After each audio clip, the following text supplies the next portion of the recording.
1981 they were at Anfield, with captain John King summing up their cup-fighting spirit. But I think what it is, I think a lot goes down to being in here as well, you know.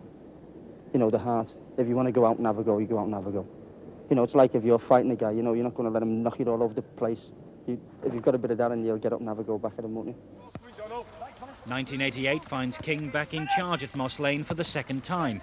He returned to a struggling side at the beginning of September. His record since, one defeat in 13 league games.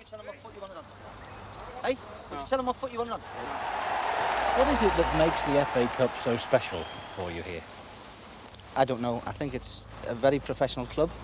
I think the directors force the team into the fact of having a go to get the publicity for the club. It's as simple as that. The club is professional, even though it's a part-time setup here.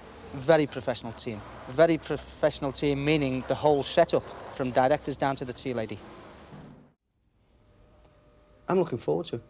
There'll be a full gate on, I imagine. I think there'll be about 12,000, we've been told. The lads will be, you know, really looking forward to this game. On paper, having won at Birmingham, why shouldn't you win at York? Why shouldn't we? But the thing is, there's 11 players from York going to try and stop us. The game's always been like that, though, hasn't it? But the game's been 11 onto 11 on the day. You know, York could smack our bottoms, but I don't think they will. You know, we'll go then and give them a good game. Now, Emily Hughes said at the last round that you would beat Birmingham City. What advice would you give him about his forecast this time? I don't know. I'd let him just keep forecasting because I thought he'd done very, very well to stick by Altrincham. Well, there you are, Emily. A pat on the back for you there. I mean, Johnny King, he could do with a bit of confidence, really, couldn't he? Well, he should. He'll probably have a case of whiskey under there. It's been whizzed from somewhere, knowing Johnny.